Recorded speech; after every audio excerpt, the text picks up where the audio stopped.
Welcome to the Copy Talk podcast. Discussions in this show should not be construed as specific recommendations or investment advice. Always consult with your investment professional before making important investment decisions. Securities offered through registered representatives of Cambridge Investment Research Incorporated, a broker-dealer member, FINRA SIPC. Advisory services through Cambridge Investment Research Advisors Incorporated, a registered investment advisor. Financial planning services through Lighthouse Financial, LLC, a registered investment advisor. Shannon Ross is CEO and managing partner of Lighthouse Financial. Lighthouse and Cambridge are not affiliated. And now, here's your host, Shannon Ross. Well, hello, everyone. Welcome to Copy Talk. Good morning, all. Good morning. We are in the month of March. It's Women's History Month. Yeah, it is. And hey, ladies. We are giving a tribute today to the ladies out there. Yeah, we are. Because we are ladies. We are ladies, number one. We have a lot of ladies listening, number two. We do. But also, if you want to learn more about ladies,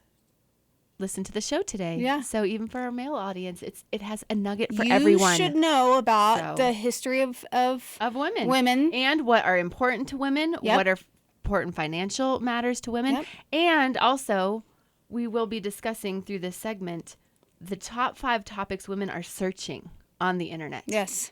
Everyone needs to know that. They should. Especially if I'm a dude. I want to know that. Yeah. What are women searching? What do they need? Yeah, and I feel like the topics that you came across, that you researred, I thought those were good. I mean, I thought valid. They were pretty right I on don't point. I probably research one of the 5 often. But and we'll talk about that. Really? I don't want to spoil what it is. All right, don't spoil it. We'll see how far we get today. But the next couple shows, I think, we'll be focusing on the females. I agree. So you know what? I will say this. So this show, we want to bring some light and some levity and some lightheartedness. But I think there's always also time to be serious. And so I think right now it would just be appropriate because of what's going on in the world and the war in Ukraine and the atrocities that we are watching just unfold on the news. I think it'd be appropriate just to, say our thoughts and prayers are with the people of Ukraine. Absolutely. And that we are thinking of you and we are praying for you, and because it's horrific what's going on over there. So I think we'd be remiss not to bring that up. Absolutely. It is tough. And if you're looking for organizations, I've been doing some research the last couple weeks, obviously, of who's on the ground there, because that's the quickest relief that can get to people who are there. Right. Samaritan's Purse is a good one. Yes. They have a field hospital right in Kiev. Right now, and so you can donate directly to their on-the-ground efforts. Yeah. Chris Kane is on the ground. Acts 21 is on the ground, I think, as well. Border of Poland to make sure that people are aware that in crisis, human trafficking tends to uptick. And they're also passing out just food, blankets, and things I love medicine. all the pictures of all the people on the borders of Ukraine, specifically in Poland, putting strollers out at train stations or supplies or just to meet any need that might be coming off those trains. So we can't imagine. And I think always the Red Cross is one as well. That was the other one I was going to mention, is the Red Cross, because obviously they have the organizational footprint to have that immediate kind of response, and they have a good return for every dollar given. Yeah. So. And they're doing great. I think 14, at least I know through a certain media outlet, they've raised $2 million via about 14,000 people. Yeah. So I know that probably doesn't touch the amount that they need, but so I wanted to say that. I know that's absolutely. on our hearts absolutely right now as we watch very, that. Very important. But back to the show topic. All right, Women's History Month. How many fun facts do you know about Women's History Month? Don't cheat. I can't even see that far. Not as many as I should, April, Lynette. So why don't you educate me this morning? Well, Jeanette, I can help you with that. Okay, first of all, it actually started way back, like in 1909. It started in New York. Oh, I didn't know was that. installed in the famed Carnegie Hall. The first International Women's Day actually debuted in Europe not too long after that. In March of it was March 19th, and then eventually March 8th was chosen as the permanent date for festivities. I literally thought this was the first year for that, because it's the first time I had heard of Women's International Day. Really? Yeah, I was like, oh, did that just start? So that's good to know. Yeah. Nope. It's been a while. And then so this is kind of interesting. In 1978, in Sonoma, California, a school district just organized Women's History Week. And it was focused in the K through 12 curriculum, and it just kind of caught on from there until eventually in 1980, which I thought that was interesting. Just a school district started this in their curriculum, and then it caught on, and other states started to do the same. And then in 1980, President Jimmy Carter declared that Women's History Week, so it went from a day to a week, would be recognized during the week of March 8th. Because, again, that was historically way back in Europe, March 8th was decided as the day of festivities. And then Women's History Month became a permanent fixture on the national level in 1987. Ah. Yeah. Interesting. Now, one fun little factoid that you, listener, or you, Shannon, well, now I know you didn't know any of that, but Nope. But this is funny. Okay, so it's celebrated in March partly due to weather. Okay, you ready to hear this? Okay. According to a former legislative aide, Susan Scanlon, Representative Barbara Mikulski originally suggested the recognition take place in August in order to celebrate the anniversary of U.S. women's suffrage. I looked at her, remembered Scanlon, and I said, Barbara, do you want to be outside parading on August 26th when it's hotter than the hinges of hell? I love that quote. I don't know who Scanlon is, but shout out to you. She's practical. Because she's like, that's dumb. And when you've lived in Texas in August, that's right. It is hotter than the hinges of hell. So shout out to Scanlon. Nice. So those are some little factoids that I thought you should. And International Women's Day is celebrated, obviously, around the world. And on March 8th, the Women's UN actually dedicates an entire session on Women's History Month. Now we all know. Did you know that there's a That's theme good. every year for Women's History Month? There's No. a theme What's every the theme? year. Do you know the Interestingly theme this year? enough, the UN theme and then like the national theme don't coincide. No. They're not on the same March 8th team theme yet. is different than the other one. This year's theme had to do with caregiving and providing hope, since probably obviously dedicated to the COVID-19 pandemic. Sure. Women obviously serving on the front lines, as did men, but that is part of the theme for this year. All right. Before we get into more of your stuff, there's some ladies that we're going to give some. They're all dead. Yes. Well, unfortunately. They all left a tribute. We talk about legacy on this show a lot. They all left a legacy. That's a good way to put it. And they aged out of the system, how we call it. They aged out. They faded out. What pastures did you say they went to last time? It wasn't just green. What did you say? What? What last time? Oh, didn't I say greener was pastures? it greener pastures? I think thought so. it was something else. Maybe Okay. I'll think about it. Marie Curie. Anybody know who that is? Oh, Madame Curie. You can tell about her. Well, hold on, I want to know what you know. Oh. And if you start saying the wrong thing, I'm going to give the big, I don't really know. Family Feud I just know noise. her nickname. Oh. All right. She was a Polish-French scientist who conducted pioneering research on radioactivity. She was the first woman to win a Nobel Prize in 2 scientific fields, and her discovery was of the elements polonium and radium. Oh, I know what you're thinking of. What did you call the periodic table when we were having that discussion? You're not supposed to bring that up. Was that on air last time, Ryan? No, I think it was after the show. Okay. But you were talking that's about why you're not supposed to one of bring those it up. elements. And you're like, that chart in science. I think I even said something. periodic I think I even said something worse than that. Yeah. So shout out to her. Yeah. Because she 2 invented. Nobel Prizes. That's amazing. Do you want to know how she discovered them using techniques she invented for isolating radioactive isotopes? Changed the course of scientific inquiry for generations to come. Shout out, Marie. One of my faves, Ruth Bader Ginsburg. I don't care what side of the political aisle you're on. This woman was amazing. I love the movie On the Basis of Sex. That's a good movie. That is a fantastic movie. If you haven't watched it, watch it. She's amazing. Lifetime Achievements Awards, Liberty Award, Liberty Medal, all kinds of stuff. Everybody knows who Ruth Bader Ginsburg is, but shout out to her. Claudette Colvin. Only a couple left. So she was a predecessor to Rosa Parks. She also refused to give up her seat on a bus in Montgomery 6 months before Mrs. Parks, and she became a pioneer in the civil rights movements. She was a plaintiff in Browder versus Gale, aimed to change bus segregation laws. She was a Pulitzer Prize winner and former U.S. Poet Laureate. How stinking cool is Claudette? All right. Sojourner Truth. You know who that is. You know who Sojourner Truth is, right? Sure. I like this. Oh, come on. Really? Even I knew this one. All right. She was born into slavery, a fierce proponent of the abolitionist movement, and an early activist for civil and women's rights. Her famous Ain't I a Woman speech at the Ohio Women's Rights Convention in 1851 is still quoted today. That significant quote is, "I have plowed and I have planted and gathered into barns, and no man could head me, and aren't I a woman?" Shout out Sojourner Truth. Nice. That's a good compilation. It is. How did you go ahead and pick those? Well, so I researched the top 25 trailblazers, and I named a lot of old and those that have faded out. But there are so many women now that are also doing the same thing. I just I found these and thought they were interesting, mostly because I was ashamed at how little I knew at some of these about these trailblazing women. No doubt. So yeah. That's how I came across it. You know me. I love my little factoids. I like factoids. And I have really not, I mean, I'm ashamed to say, but I have not really studied women's history specifically. I haven't either. I love history. I'm a history buff, but it's more. And you like women. I am a woman. I like women. Most of the time. Yeah. So we all know ladies can have, I do. She always likes this one. I get a little scared of large group of ladies sometimes, but I like to keep it smaller.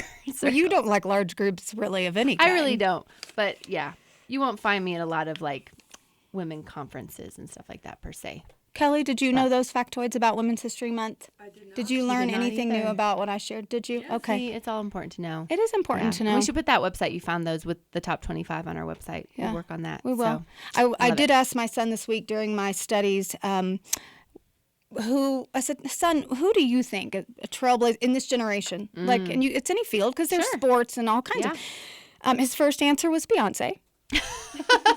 Nothing against Beyonce. I just was not expecting that to be his answer. I love that question. I can't remember. There was some other female artist, Aretha Franklin. He named. I wouldn't go against that. He loves music. That makes sense. He loves music. And then he said, "And what about that?" I said, "Think of somebody.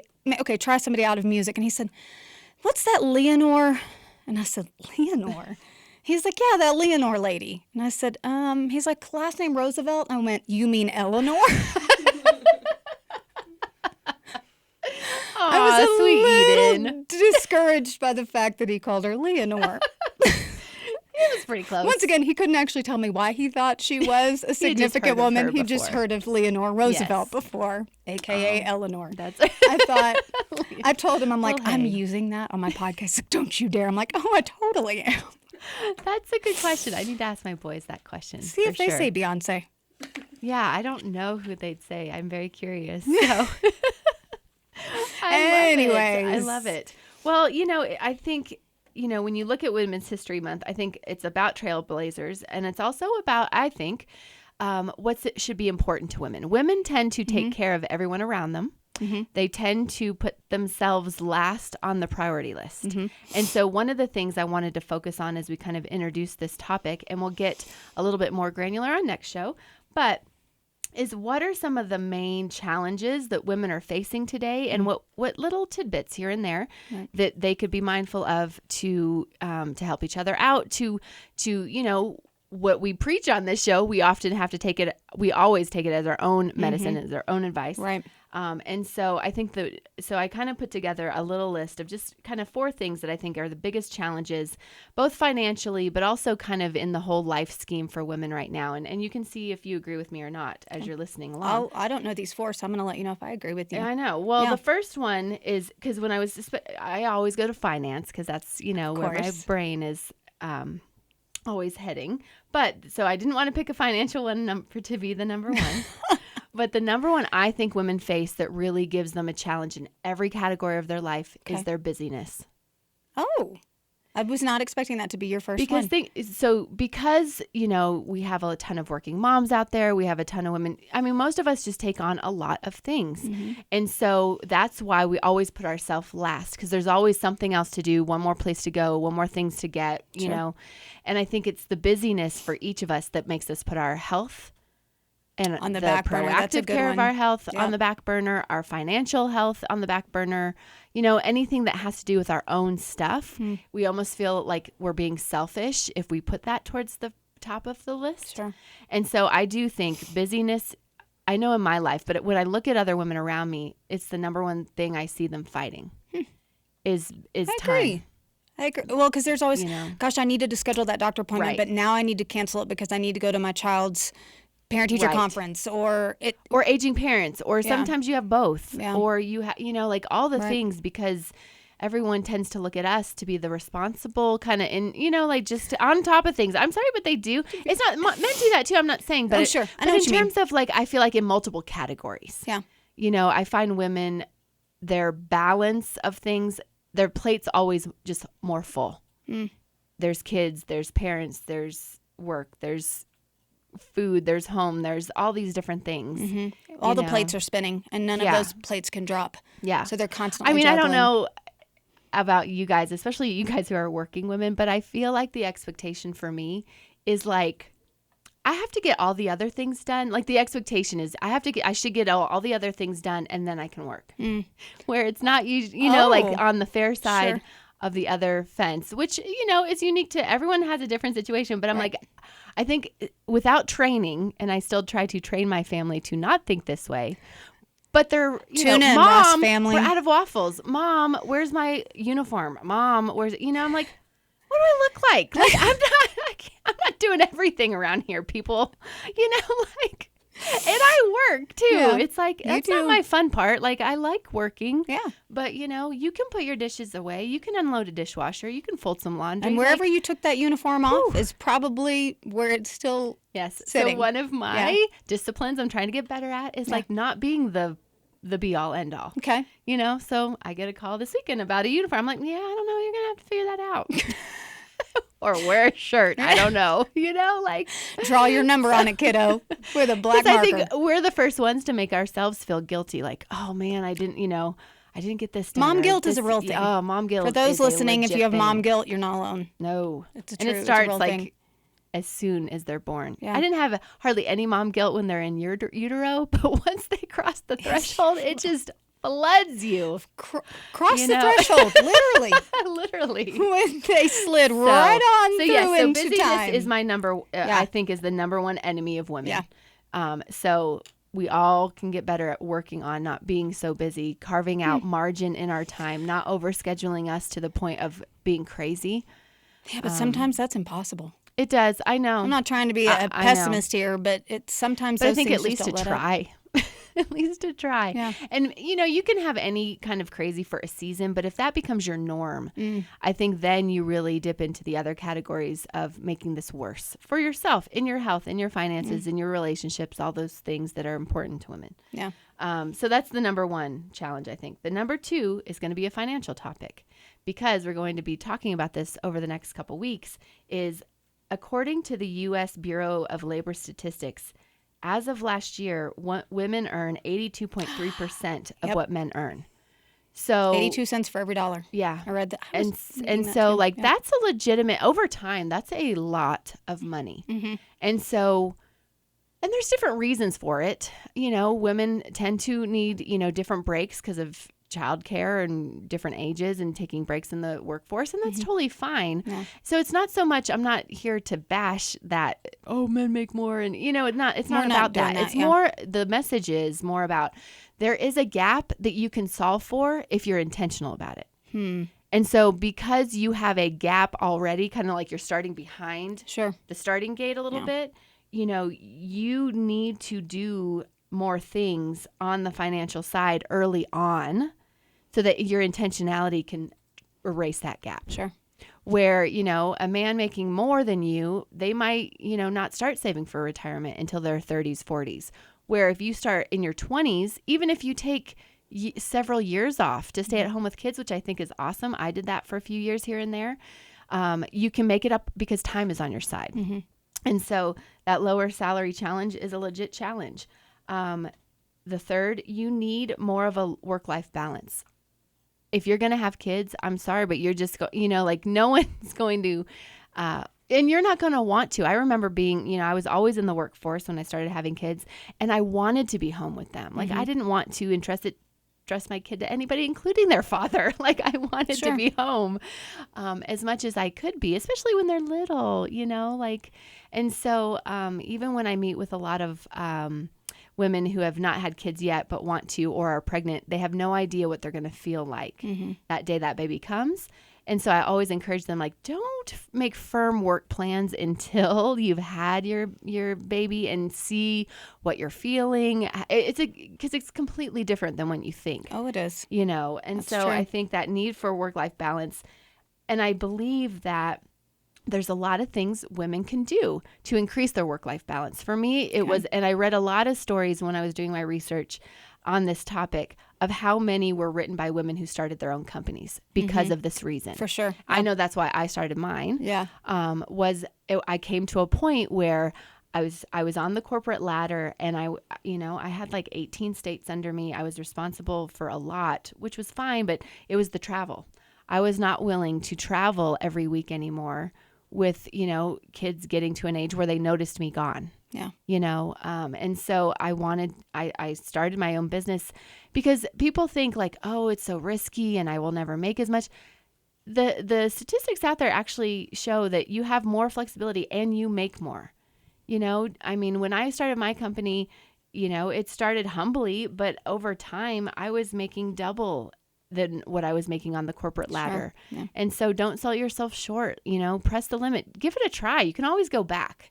You can always go back to the workforce or back to a corporation. Sure. But give it a try, because if you're looking for work-life balance, that is the way to get it. You do work a lot as a business owner. Yeah, but you get to make your hours. But you get to make your hours. Yeah. So, oftentimes what I do every day is I drop my kids off at school, I go to the office, I pick up my kids off, and then, I work a little bit at night to make up. But to me, that works for me because I want to be the ones picking up my kids because I can.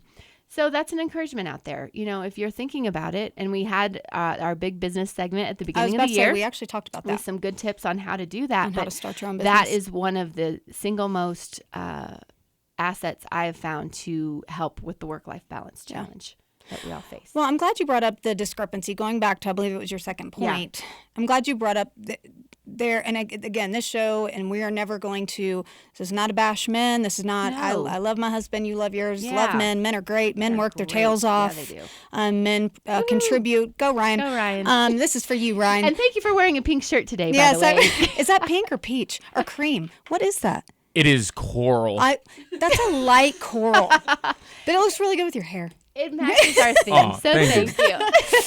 But men obviously contribute so much to societies, to communities. So when I say what I'm going to say, but facts are facts. There is a discrepancy still between for the same job, what a man versus woman it is, 82 cents versus to the dollar, and. Part of Women's History Month is absolutely, let's celebrate women's history. We want to look at the past, but we also want to face the future and the inequality. And I know that's a hot button word, the inequality that does still exist. It just does. Yeah. And there have been progress, and we've made strides over the years, clearly, but there is still an inequality that exists for women. If you're only... if you haven't looked outside of the United States, because of course we have it fairly good here, not saying people don't struggle, and the inequality is here. I'm not saying it's not, but you still have things that happen in Africa to young teenage girls and to women that is, it's beyond human comprehension, and it is done to them simply because they are a female. Sure.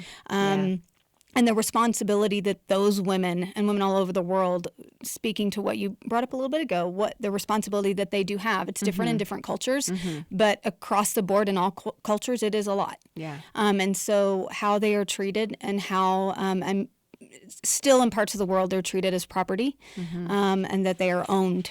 Right. They're treated as slaves. Yeah. That is still, and obviously we have, sex trafficking exists. Slavery is at its all-time high, and that's obviously not just females, but it is predominantly female. And it's, we've come a long way. For us in this country to get involved in causes like that, get involved with ministries like that or nonprofits that battle those injustices. Yeah, because they're real. Really important. They're real. If you only read about them, maybe they don't seem real, but those are real human, real people out there, real families that are impacted by it. Yeah. And so that's what part of Women's History Month is celebrating our past, being proud of the legacies that have been created and the progress that women have made in their families and their communities, in politics, in humanitarian efforts, and even in airplanes. I mean, hello, shout out to Amelia Earhart.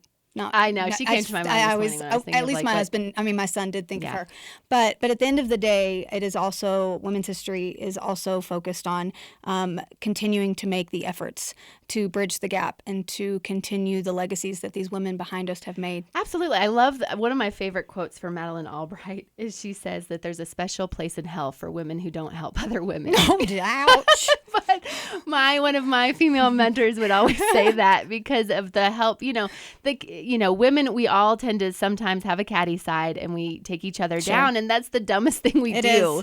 One of them, because we need to build each other up. We need to help each other. It's funny. I had a meeting I think it was Tuesday. I don't know what day it is. Thursday. It is Thursday. So 2 days ago, I had a business meeting of a business I'm looking to possibly acquire, and it's owned by a woman right now. And we were chit-chatting and just laughing through kind of just going through some negotiations and some details and trying to make it as easy as possible on ourselves to make this transition. I looked at her, I'm like, I think men have been doing business like this for decades. And she started laughing. She's like, I agree. Like sometimes we make it too hard. Sure. Yeah. And so I think as you can build up women in your community, if you can mentor a younger woman coming up the ranks, I think I've always loved that because people have done that for me. So I now want to pay that forward and do it for others. Right. But that's a key to continuing to build trailblazers in our culture and in our world. Right.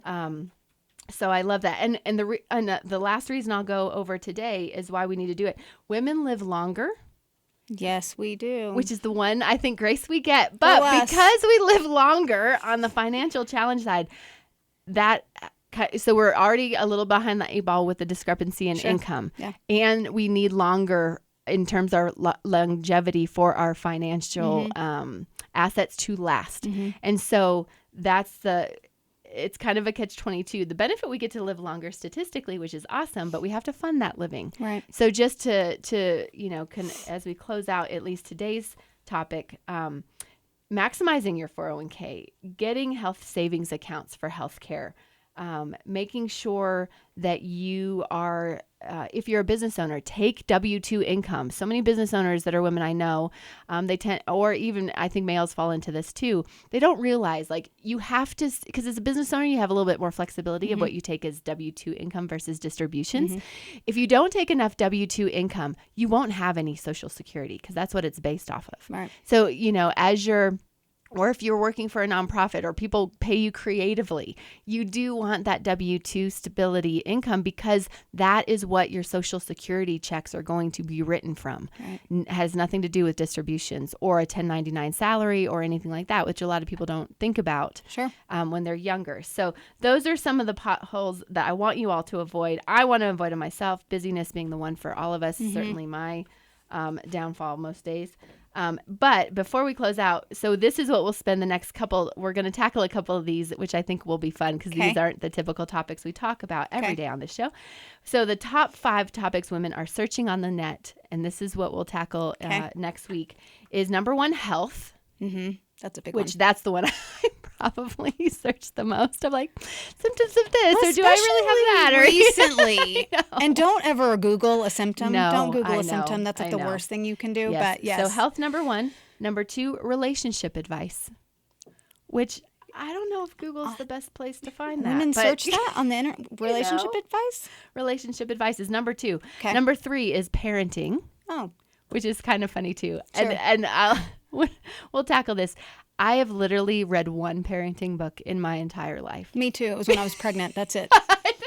That's it. When I was pregnant. Just get me through this process and I'll figure it out. For me, it was Baby Wise, that which is like how to put your baby on a schedule so you can sleep. Hey, That's literally the only one that I wanted worked, to and it worked for me too. Because I was like, how quickly, as soon as this thing comes out, how quickly can I get it to sleep? Totally. Number 4 is leadership, which is a good one. Yeah. And then number 5, love. They research love? They research love. Women are looking for romance, apparently. So, yes. there. And so we're going to tackle these items. We're going to tackle some online dating sites and all the fun. So we're going to tackle online. Should we? We are.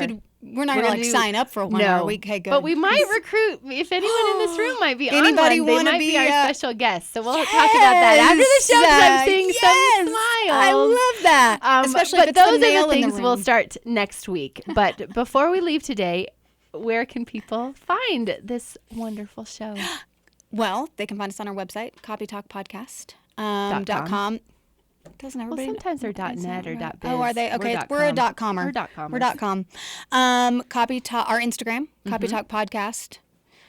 What's our hashtag today, Ryan?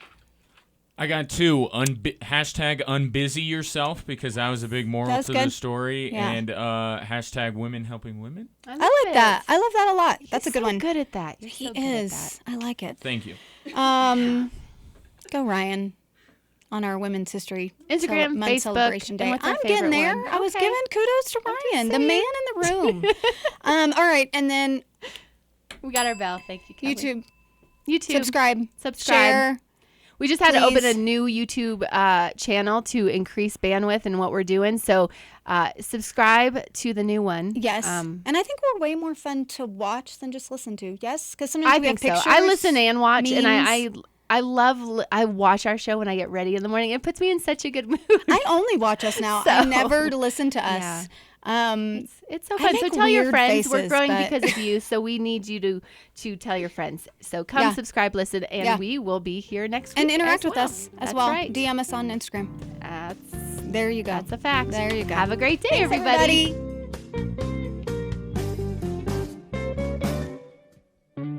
Discussions in this show should not be construed as specific recommendations or investment advice. Always consult with your investment professional before making important investment decisions. Securities offered through registered representatives of Cambridge Investment Research Incorporated, a broker-dealer member FINRA SIPC. Advisory services through Cambridge Investment Research Advisors Incorporated, a registered investment advisor. Financial planning services through Lighthouse Financial LLC, a registered investment advisor. Shannon Ross is CEO and managing partner of Lighthouse Financial. Lighthouse and Cambridge are not affiliated.